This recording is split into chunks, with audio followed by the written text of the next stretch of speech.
We're going to paint a full yellow rose, and we're going to start by putting some petals into the very middle of our rose. We're going to come around, building outward, outward, outward, forming that oval that we see in the middle. There we go. We're going to bring our shapes up and around. We'll let some of them fan out. How the lip kind of comes over and around. We'll bring another one out here. You can make up your own shape if you like. I'm working from a photograph that I took in my yard on a nice summer pretty day. There we go, bringing that petal on around. Now one of them wants to kind of shoot off a little bit. So when you paint this rose, do you have somebody in mind that you'll give this special painting to? I know they'll love it. Anything that you paint, you know, becomes an heirloom within your family. Everything we do is special.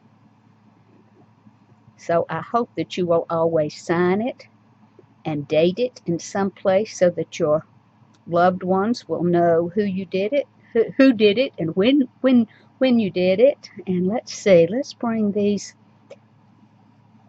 green leaves here and another one here and so forth down here. I'm going to show you a very fun, simple technique that I hope you will enjoy doing. You can make up your own techniques from time to time. I think we'll pretend like there's kind of an overlaying leaf here. I think we're going to need just a little bit of green. There we go.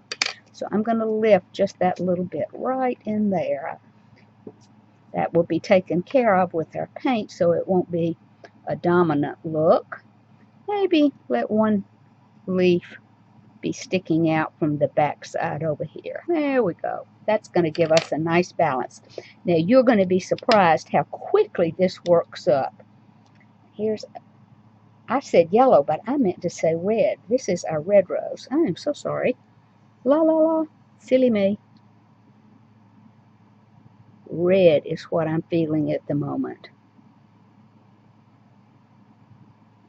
There we go. I'm just putting one layer of paint over the whole entire surface. There we go. And I'm laying my brush flat on the paper, coming up and around. Now this is a pretty wet surface that we've created here. So I'm going to be able to work other color in on top of it and give impact to some areas. Now I have a very absorbent paper towel. Watch what we do here. Isn't that fun? So that's giving us a little texture. Again, my paper towel is wet, so it has high places and low places. All right, now we have some texture as if the sunlight is dancing, and I'm going to put a little magenta under some of these areas so that it will cause our petals to pop out a little bit, and especially down toward the center of our rose. Can you see what's going on? Isn't that fun? You can do no wrong. It's your painting, and it's important that you be pleased with what you do. I never have more fun than when I'm painting. My mother was an artist, and she used to tell me that her friends that painted were the happiest group of friends. She always really thoroughly enjoyed being with them, and I've decided for myself that it's because they were so happy and fulfilling their own creative urges and making pretty things. That's kind of fun, don't you think? Now I'm going to drop a little bit more red into some of these areas so that it'll be very, whoop, that was a little too much. You know, the definition of a watercolor is simply responding to an accident. So there's my accident. I'm going to blot it a little bit. Now, whoopsie. There we go. Now I get to clean that up a little bit also, but that is easy to do. There we go.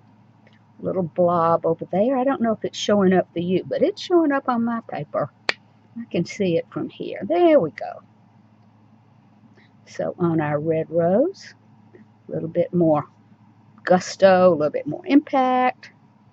Whew, that's turning. It's brilliant. Brilliant rose. That's what we need to name this. Brilliant rose. There we go. Now, we kind of see things turning and moving outward, and now I think we need some green leaves. So I'm using a green that has a lot of yellow in it, running it right down my line work there, and the same over here. Again, now that's going to bleed out, and that doesn't bother me right there. That to me kind of joins two areas together, the warm against the cool. Now coming right down here, down our little stem. Beautiful. I'm going to put a little bit in here, and I'm laying my brush flat on the paper because that way I have more control. I can just turn. See how this is going to do? I'm going to put the tip right in that point and come outward. And I know you think this looks very light, and it does. And I'm going to put a little bit of my blue-green into it in just a second, so it'll be, oh, I love the way that's doing. Okay, I'm going to lift a little bit right here, just a little bit right there, so that it's not all filled in. There we go. I'm going to put our blue-green back here. This is a Viridian. There we go. Now this is working out nicely, and now we'll work a little bit of this into it, and it will bleed into the yellow-green, have a wonderful effect there. I don't want all of it filled in to the same degree because I think it's more interesting this way. What do you think? You may not agree with me, and that's okay too. That's the nice thing about art. We're all individuals and have our own opinions. So now, there we go. I hope you've enjoyed this. It was kind of quick and easy, and hopefully you have learned a new technique to enjoy and use in your own artistic expression. Thanks for being with me.